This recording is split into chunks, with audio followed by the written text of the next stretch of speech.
Welcome to Imprint, a podcast about creating a home and life you love. I'm Natalie Walton, an interior designer, stylist, and best-selling author focused on an holistic approach to homes. Each week, I'm sharing insights and interviews about the creative process to help you enhance both your interiors and well-being, as well as provide you with the tools and resources to make considered and sustainable choices with all that you create. Hello everyone, welcome back to Imprint. I'm Natalie Walton and I've got a question for you. Do you ever feel unsure of how to show up on social media? Maybe you'll find yourself staring at your screen thinking, what on earth am I meant to share? Or maybe you're spending hours capturing interiors, even hiring a photographer, but still find yourself scrambling for what to share next. You are maybe relying on the hero shots, but you're finding that they're only getting you so far. And when you go to post, you feel like you're back at square one again, unsure of what to post next. And maybe you feel like you're kind of caught in a creative's Groundhog Day. And maybe the most frustrating part of this all is that you're starting to feel more like a content creator rather than an actual designer and business owner. It's like you've lost sight of why you started the business in the first place. If you feel like you're missing a key piece of the marketing puzzle because you're not showing up consistently, or maybe you are showing up, but it's not getting the traction that you hoped, well, this episode is absolutely 100% for you, because today I'm going to walk you through an easier way to create content so that you can connect with your ideal clients and get noticed for the right reasons, and also be more strategic with your content so that you can stop wasting your time on posts that just aren't moving the needle. Now, this is part 2 of the styling strategy series based on my brand new resource for interior designers called the Styling Playbook for Interior Designers, which you can download right now at nataliewalton.com/playbook. Today's focus is going to be all about how you can create content in an easier way that is more aligned to your business goals. And it is the exact strategy I use and teach inside the Styling Masterclass to take that pressure off social media and really get yourself in a position where your content is making your life easier. It's not creating an extra job for you. Now, the big challenge is, and this is what I see all the time, is really, you might be asking yourself, why is content creation feeling so hard? You've poured your time and energy into a project. You've styled a space to share online. It's beautiful. It's been photographed, maybe even professionally, which is an investment. It's an investment in your business and growing your business. And you share it across socials, maybe more than once, maybe even a few times. But then you feel stuck and you're not sure of what to post next, especially if you don't have a handful of other new projects to share. And perhaps your older projects, maybe when you look at them, they're starting to feel dated, or they no longer reflect the type of clients that you want to attract. This is when you can start to feel invisible, and all of that effort isn't translating into real results. So what I want you to know is that there is a difference between styling and photographing a home for your portfolio and capturing it strategically for your social content. And this is when you need a different approach.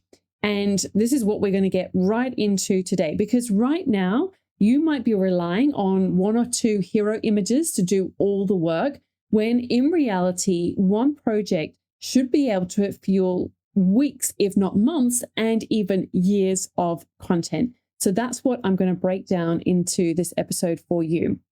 But I want you to think about, what if instead you could be more strategic with the way that you create content? What if you were able to make a few simple shifts and create imagery that could serve your business, like I said, not just for weeks and months, but years? I know I've got spaces that I styled and captured 7 years ago, and I still use them regularly. I still use them in my business assets. I still use them on social media, and they are still valuable. And this is where it's so important to, when you are styling spaces, to be intentional with how you style them. And also to really create imagery that looks and feels timeless.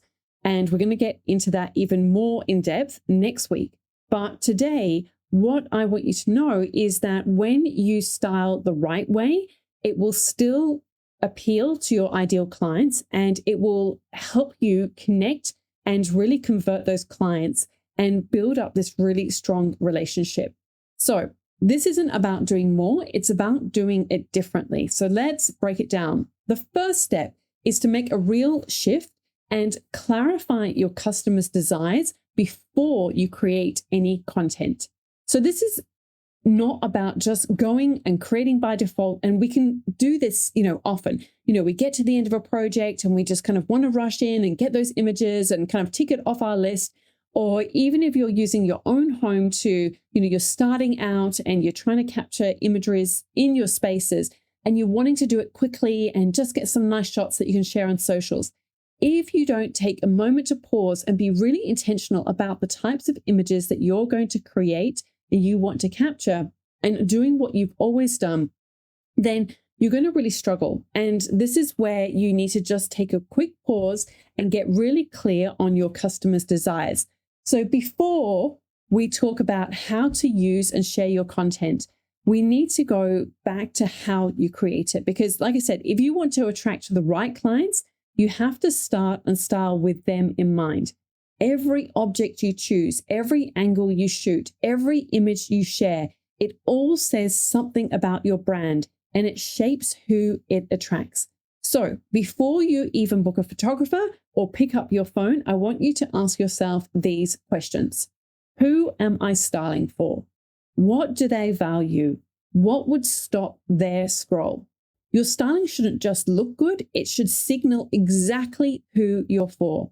If you're not sure of the answers to these questions, spend some time hanging out where your ideal client is spending their time. So here are some questions you can ask yourself, and really you need to do this research. Which feeds are they following or most likely following? If you don't actually know, but you've got an idea of what is going to really resonate with them. Which books or magazines are they buying? Which images are on their Pinterest boards? It's really important to know what resonates with them. Then you want to reverse engineer backwards and ask yourself, how can I create that feeling in my imagery? And when it comes to this, creating that feeling, you really want to notice the angles that you're using, the light that is in this inspirational imagery that they're attracted to. Maybe even look at the filters that they're using, and also consider which photographers are they using. Now, in terms of the images that are really inspiring them. Now take a look at what you're creating and ask yourself, if your dream clients saw your work, would they say, that's exactly what I want? If not, that's the gap. And that's where the strategy begins. So step 2, as part of this overarching process of how to create content in an easier way, is involving the process. I'm going to break this down even further and more granular, because what we want to do is to turn one project into multiple pieces of content. So now that you've got a better understanding of what your customer desires, you need to start creating content that resonates with them. So this is the system I use to make most of any content that I create. So it's there's going to be a lot of information here. So you might want to grab a notebook or go through this. We'll be sharing these in the show notes as well. So the first step is to document the process. So often what happens is the image creation process is focused on the finished result, getting that beautiful image that you want to have. But increasingly, people actually want to get a glimpse into the behind the scenes. So you really want to capture in your process and in your work and what you do, what is it like to work with you? What does that experience look like? What is involved in the process? And this helps build the value of your service too, when clients get a better understanding of the design process. The second step in this more granular process is to capture with intention. So don't just shoot the hero shot. Don't just go, okay, I've got that shot of the kitchen and maybe one little detail. Instead, you want to think like a storyteller. So you want to embrace a range of different imagery that really capture the space. You want to get a range of, yes, that pullback shot, But, maybe it's a shot around the kitchen sink and capturing the way that the light comes into the space, or getting tighter details of the material and the hardware that you've used, or the way that you've got connecting shots between the kitchen and the dining room. And also, here's a tip for you: always get landscape versions of your key shots for your websites. It's so easy. And I think, I find myself doing this. A lot of photographers do this all the time, particularly if they've got an editorial background, is that they will shoot portrait shots, whereas you really need to make sure that you're getting landscape versions for your websites, because your websites always need landscape shots. And potentially, depending on the way that you create your design proposals and all the collateral that goes to your onboarding sequence, you might need landscape imagery for that as well. Also, look at how you can capture textures, layers, mood. These are really important elements to include in your shot list. And so these are really great details to add into design proposals, or just to have as little detail elements or backgrounds on your website. I've got a handful of these, and I use them over and over and over again. And whenever I'm doing a shoot, I'm always looking for an opportunity of, how can I get, even if it's like something like, a beautiful coffee cup on a marble bench top.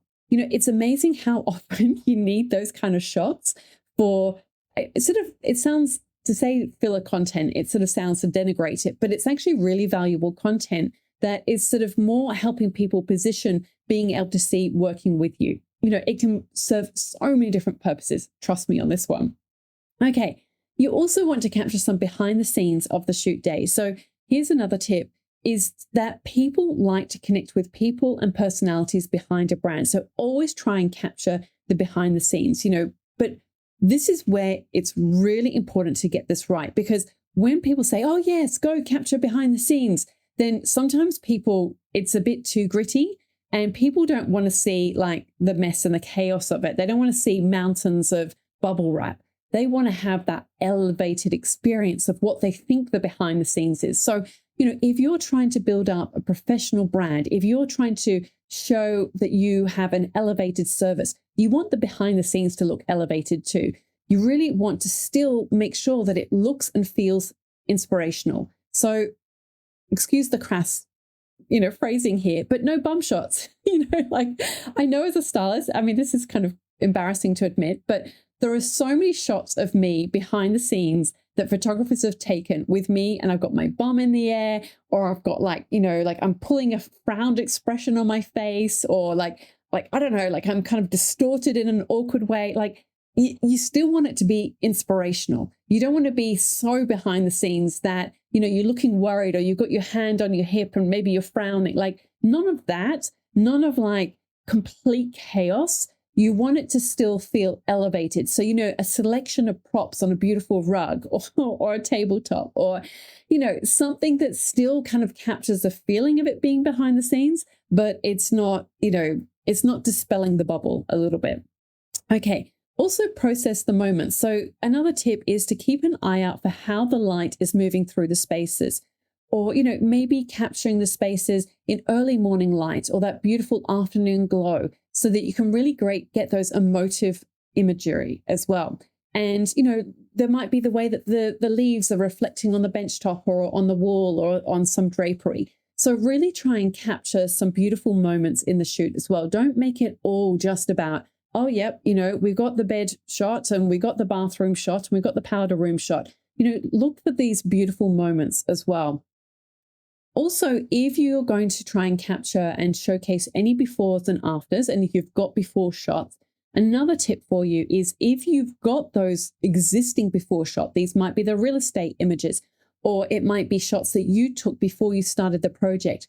Always try to capture the after at the same angle so that it makes the transformation more compelling. Okay, step 3 in this more granular process is to slice it into stories.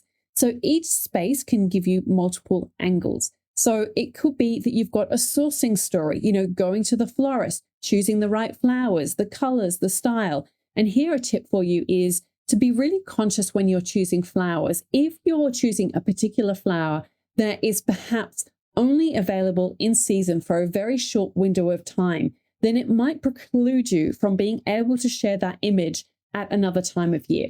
This is something that would happen all the time when I was styling for magazines. So particularly a magazine like House and Garden, because they would get complaints that if, for instance, I was to source tulips and tulips were only available, say, in spring, I'm guessing, it's been a while since I've sourced tulips, if they're only available at a certain time of year, then the magazine would get complaints if that house feature ran at another time of year, because it's like, well, obviously this is not a recent house or a house shoot because these flowers are from another time of year. So that's being picky, but this is also being professional. So just, try to be careful and intentional. And you might say, you know what, I'm not worried about that, but have that awareness about it as well.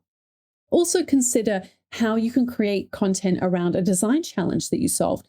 Perhaps there was a tricky area that you had to resolve. And a tip here is consider how you capture this. Can you create a quick video to explain the challenge and how you solved it? Or again, maybe you've got before and after shots or a process shot list of how you resolved it as well.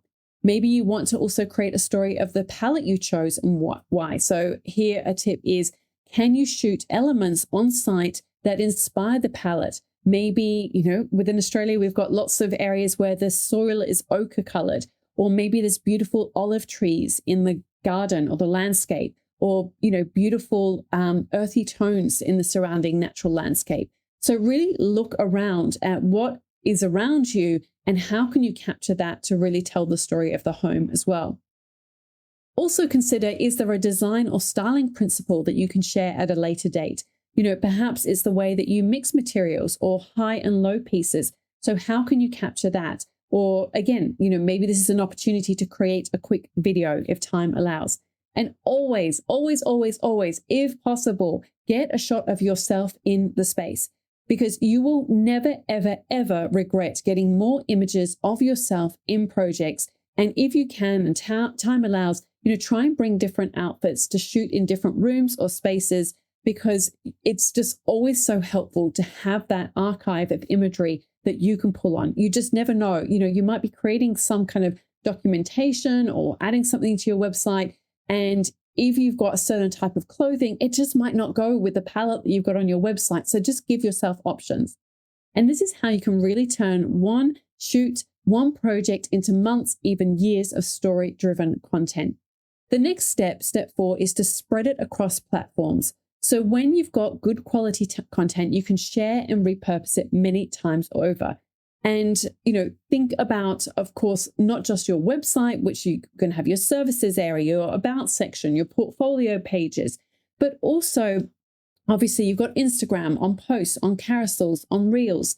You can have a beautiful image and you can use that as the cover for maybe a more, organic style shot video, which doesn't maybe look as professional, but if you've got a beautiful styled shot on the cover, that elevates your brand. You can, of course, use these on Pinterest. You can use these in your newsletter or a blog post or a case story, on a podcast or a video insight.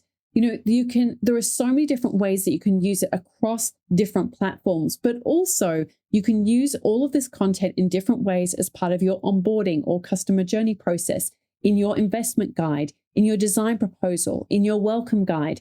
And, I've reviewed several people's work within Design and Grow.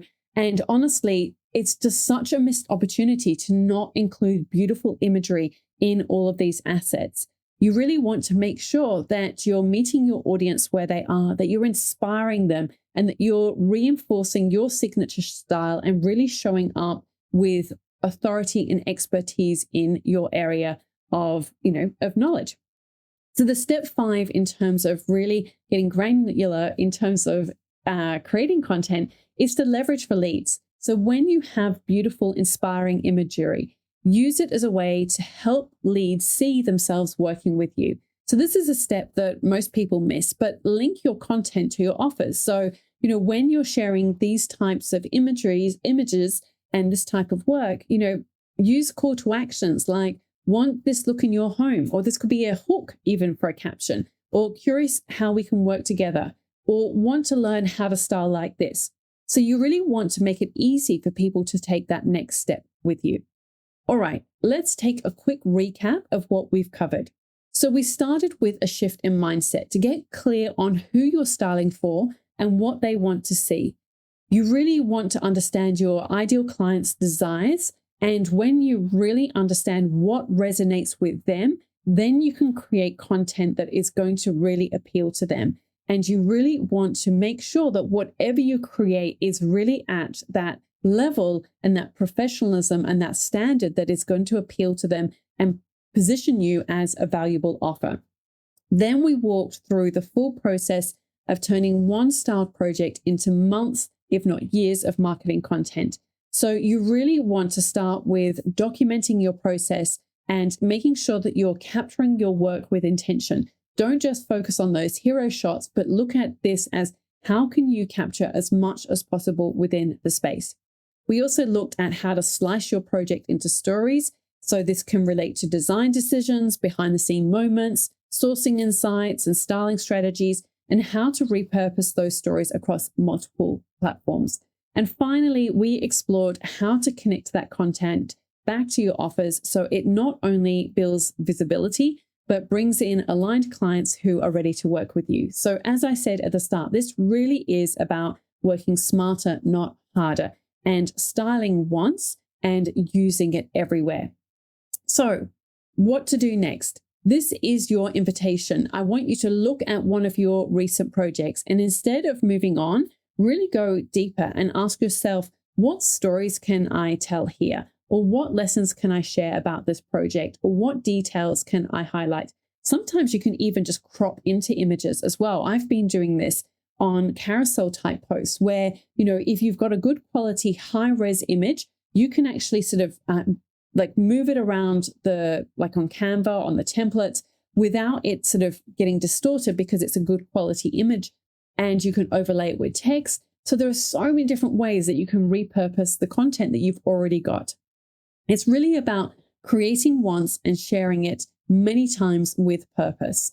So if you want help with this, if you want to learn how to style with intention and build a portfolio that reflects your vision and attract premium clients with ease, that's exactly what we do inside the Styling Masterclass. You don't need more content. You just need a better system. And if you would like to get a taste of what this looks like, I would like to invite you to come join my free training, The Confident Stylist, where I will give you a visual breakdown of these ideas, because I know that sometimes seeing is believing, and it can just be really helpful to get a visual reference of what this looks like. So I hope that you have found this valuable. If you know of anyone who is trying to create content or going on the content hamster wheel and feeling really frustrated with it, make sure you share this episode with them. If you've got a shoot that's coming up, go through these ideas that I've shared with you so that you can really make the most of that shoot. And next week, I will be back with part 3 of the Styling Strategy series, Why Your Point of Difference Matters More Than Following Trends, where we'll explore how to style with intention so that you can lean into your unique aesthetic and create a clear point of difference that sets you apart in a saturated market. So until then, when we meet again at the same time, same place, I wish you a beautiful week. And remember, go make your mark, leave your imprint. See you then. Bye.